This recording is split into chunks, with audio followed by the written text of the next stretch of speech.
Hey everyone, welcome to week 2. This week we're really getting stuck into content. We're going to look at some background and build up to the creation of universities in the High Middle Ages. So this week's pretty important for background, though I totally get that it's pretty overwhelming as well. So the theme for this week is intellectual trends of the ancient world and the early Middle Ages. Now, as you'll have seen from your syllabus, there's no textbook reading for this week, so instead you're going to need to use the materials that I've provided here on this Moodle page upon which to base your 3 assignments for the week.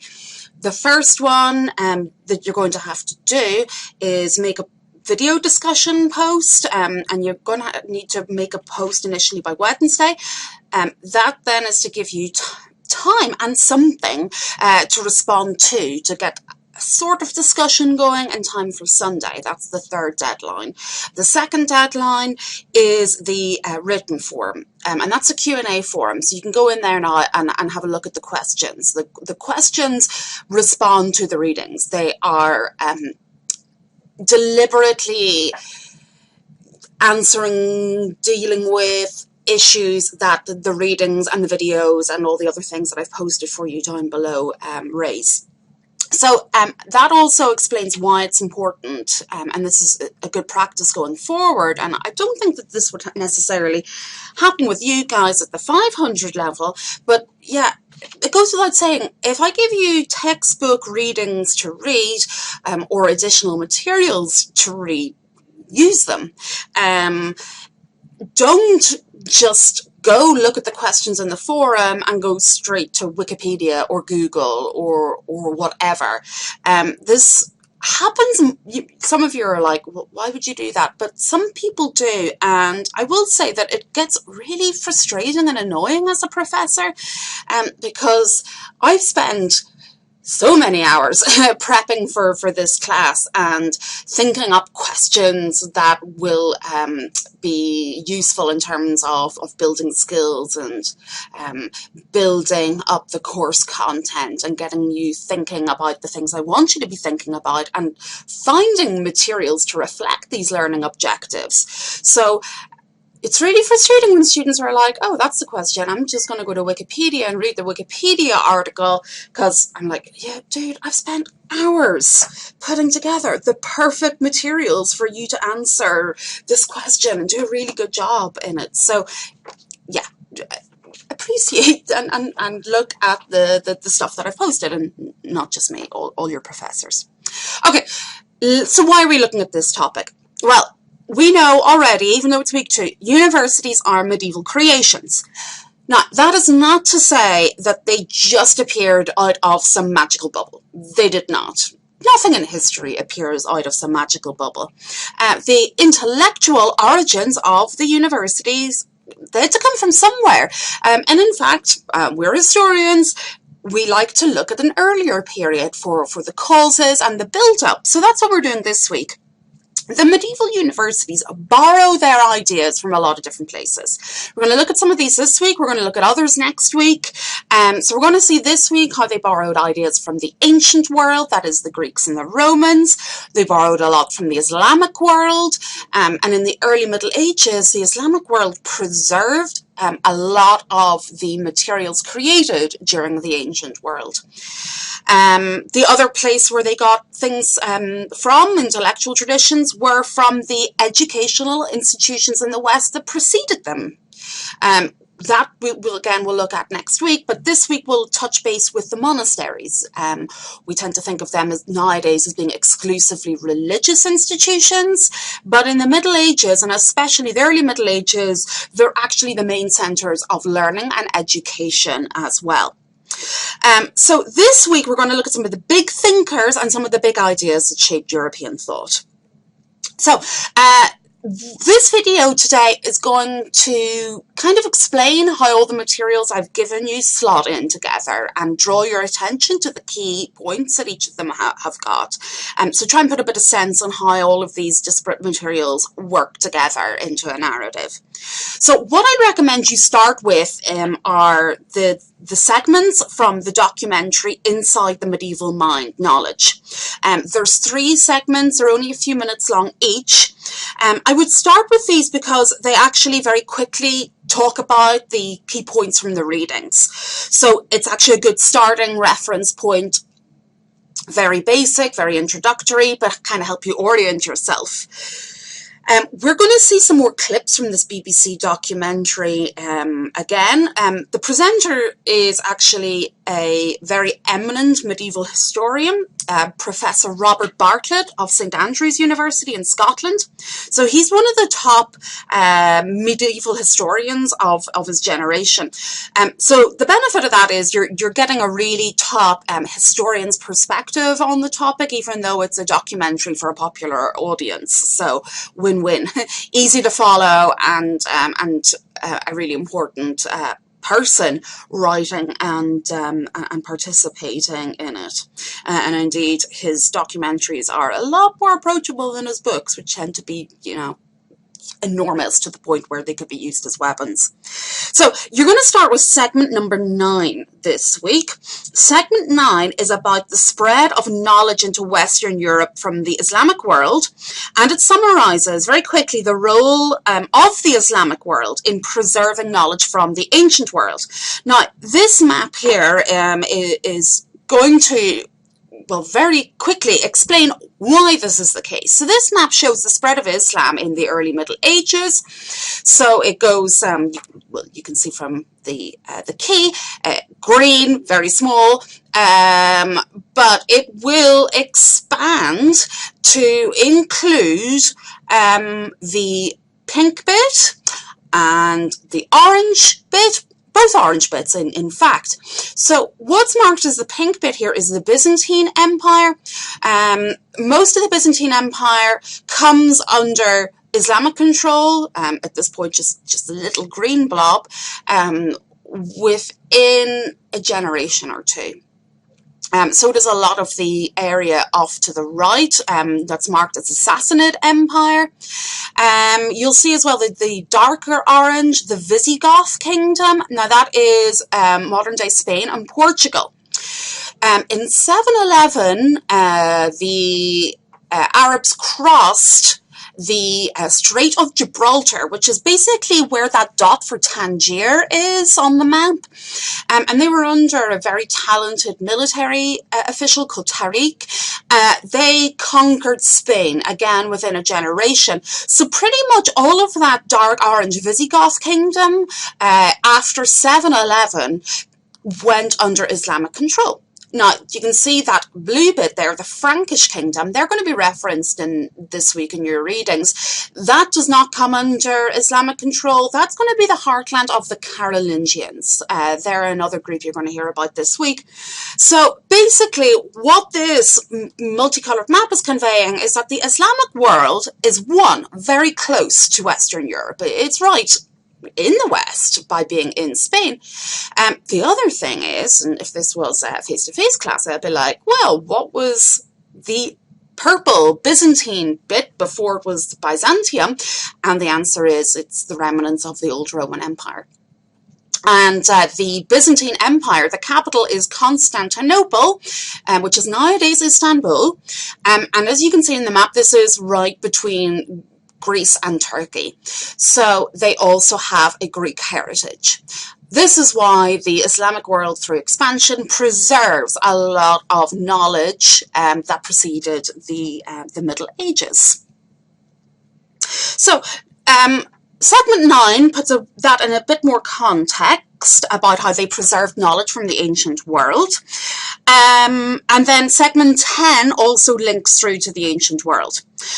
One of the issues Bartlett highlights is really quite important to us going forward. That's the fact that the Greeks and the Romans, for the most part, they predated Christianity. Yes, the official religion of the Roman Empire towards the end was Christianity, but it's Constantine is the first Christian emperor, and he's not the one who makes it the official religion. You actually have to go forward to Theodosius for Christianity to be made the official religion of the Roman Empire. So we're actually towards the end of the history of the Roman Empire by that point, and certainly the Roman Empire is splitting up, it's fracturing into an eastern and western part well by that point. So that means that for most of the history of the Roman Empire, never mind the Roman Republic that preceded it, they're not Christian. So this is by default, by the time we get to our time period, we're moving into the early Middle Ages. The universities, the education system is hugely influenced by Christianity. So this means that the Greeks and the Romans and their thoughts, they're inherently incompatible with Christianity. Why is this? Well, because they're written and produced by pagans. They predate Christianity. So all these famous thinkers like Plato and Aristotle, they were pagan. They predated Christianity. Medieval people were nothing if not, at least on the surface appearance, religiously devoted. So this is what segment 11 of this video clip does. It's going to jump you forward in our chronology for the course, but I think it's a good jump forward. And what it's doing is going to introduce you to an important person, and that is Thomas Aquinas. Segment 11 explains how Thomas Aquinas, this is him in this illuminated initial here, looking very smug with his manuscript, but this is Thomas Aquinas.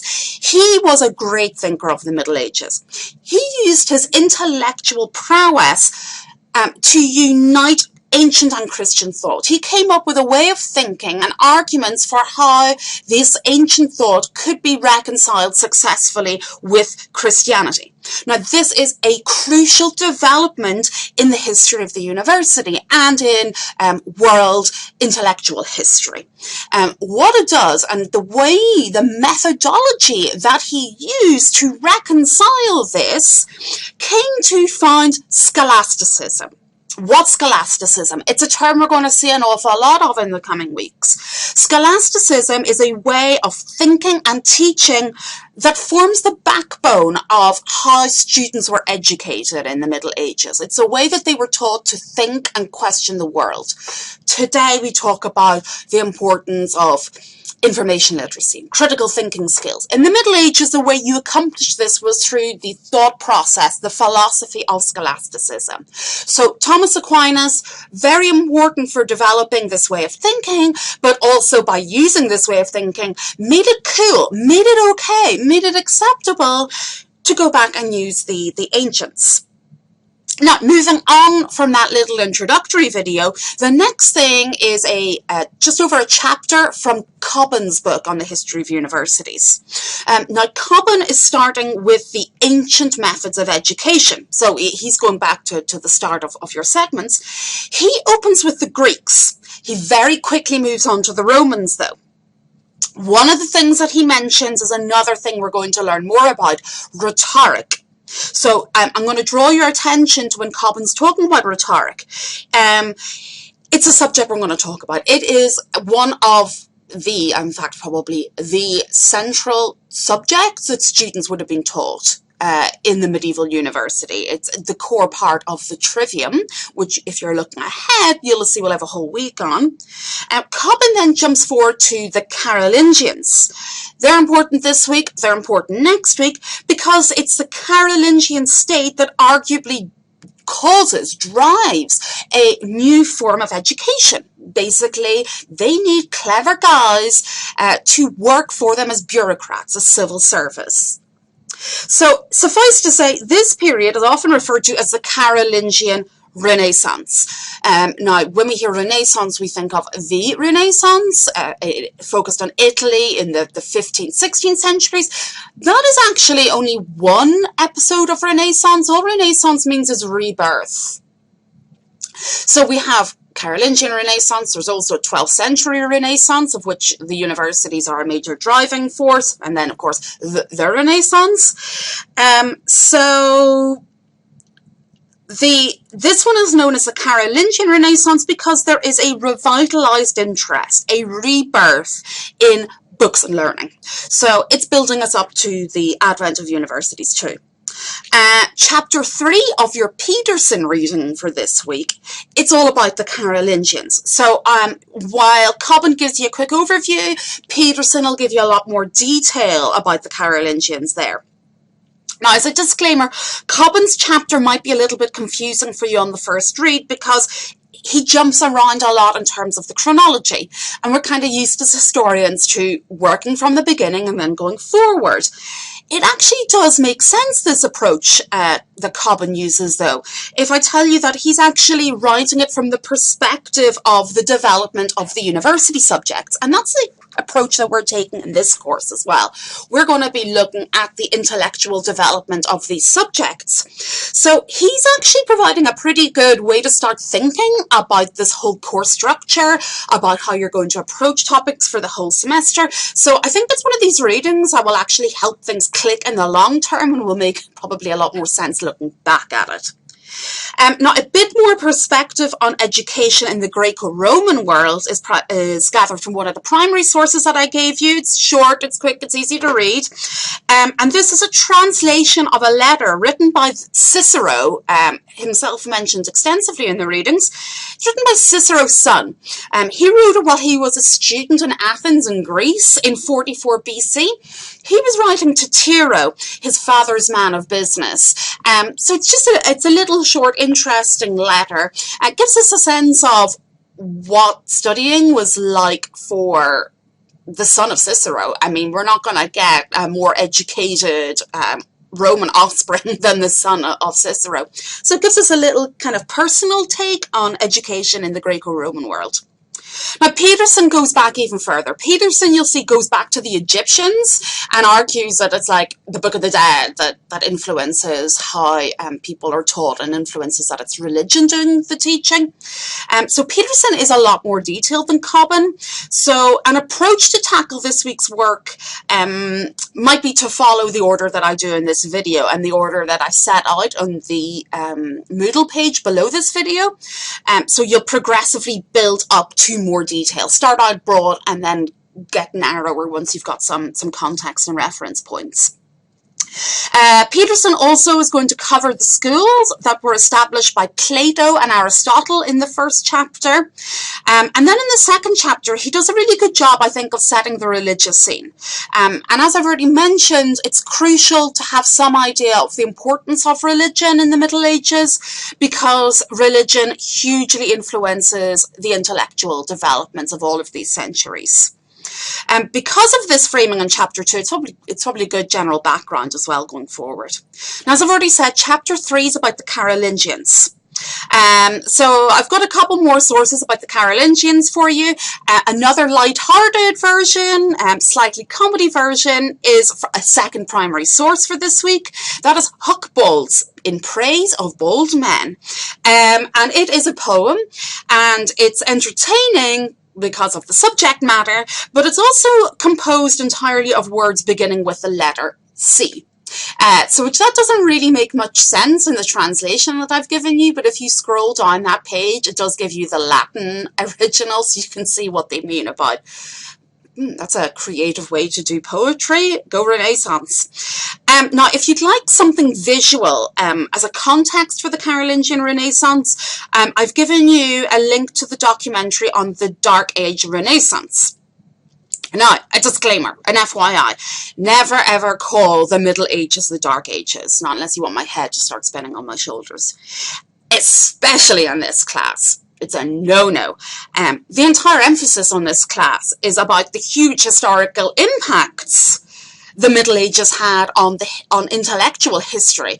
So we can't say, oh, it was the Dark Ages, because that completely destroys the whole thesis of the whole course, and that you're going to then do your research project on how these developed into the intellectual patterns that we're present with today. So this documentary, even though they talk about the Dark Ages, and that's bad, it opens with Lindisfarne. And Lindisfarne is an example of an early medieval monastery. What they're doing is emphasizing the art these monks made. Peterson points out in his reading that in the early Middle Ages, there's a pretty effective monastic control of learning. One of the venues for this is actually the background to this slide. This is called the scriptorium. The plural is scriptoria. This was the monastic writing room. Now, as you can see in this picture, that guy there sitting in the chair, he's actually a monk, as you might have guessed from his lovely robes. What he's doing is he's making a book. You can see he's got his quill in his hand, in his right hand. In his left hand, he's got a knife. Now, if you think back to that little video I had you watch last week about how books were produced in the Middle Ages, you might remember that is a knife. He's going to be using that to fix his mistakes, but he's going to be really concentrating so he doesn't make mistakes. He's got special contraptions there to hold his work into place. He's got an inkwell, looks like that's made out of an animal bone. There's dots you might see all around the green document that he's working on. That's probably to reflect that he's got it tied down so he doesn't accidentally move on him. And then the bit above is what he is copying, and it's got weights to hold it down as well. So this guy is a monk. He's busy at work. He's one of the people producing the materials for intellect and learning in the early Middle Ages. He is working in a scriptorium there. That is exactly what this manuscript image is showing. So this is how the books were made. You can see why there's such a religious influence in intellectual developments at this time period. They literally control the production of learning and intellect. Now, I've got some timings down below for the video. You don't need to watch all of it. There's bits that are more useful than the rest. I mean, you want to watch the Vikings, go ahead, but it's not relevant to the course. Around 55 minutes in, though, it's right towards the end, you'll get to see images of the Lindisfarne Gospel. And this is a fantastic example of one of the books produced by monks in a scriptorium. So I think that even this couple of minutes alone is worth you going and having a look at, even if you don't watch the rest of the documentary. As I said, it's pretty broad. But this little bit's pretty useful because I think it helps you visualize what these texts look like as we enter the period of universities. And also for the students who'll be going on the library tour, also a really good reference point. Now, my final point for this week, we've got lots and lots of names. I was like, oh, Plato, Aristotle, oh, Cicero, Galen, Bede, Isidore of Seville, Aquinas, Augustine, names upon names of names, Cassiodorus. I mean, I could go on. If you were like, what, who are these people, and you just want some reliable but still fairly quick background on who these people are, why their intellectual prowess matters, I would recommend you going to Oxford Reference Online. You can access this via the library. The links are below. One of the things that the Oxford Reference Online has is an encyclopedia of the Middle Ages. And those entries are written by eminent medievalists. So they're pretty accessible, but at the same time reliable, written by good people. The Encyclopedia of the Middle Ages, if you just type in the name of whoever it is you're interested in on Oxford Reference Online, for example, Isidore of Seville, and you scroll down the results, have a look for it. It tells you what books they're each in. Have a look for the Encyclopedia of the Middle Ages. It often has longer entries too. That's another thing you can look for. It does tell you the word count. So if one's 30 words, might be even a wee bit too sparse in information. A couple of 100 words, gonna give you probably as much as you're going to need to orient yourself. So that Encyclopedia of the Middle Ages is pretty good at providing the kind of information you're specifically looking for. Something authoritative, that's easily readable, that's written by a top scholar. I recommend it. So you can access it by going to the library databases list via the homepage. So that's it for this week. That's an overview of what you've got to read for this week and where it all works in together. You can use the links below. I certainly recommend familiarizing yourself with everything I've given you before you make your first post on Wednesday. I've put in a couple of ideas for talking points in the Flipgrid. That is not exclusive though. If you read something or see something in the documentaries that piques your interest and you want to bring it up, feel free to do that. I mean, just it's got to be on point, it's got to be on topic, but it is supposed to be kind of something akin to in-class discussion. So don't feel that you're restricted to the suggestions I make. My suggestions are there in case you're throwing blanks or want to get a little bit of help, particularly since this is your first one. But if there's something else you would like to discuss based on the materials I've given you, you're free to do that. So looking forward to what you're making of this. I'll be checking in with you over Flipgrid, and I'll post there if there's anything else that I feel I need to highlight to you.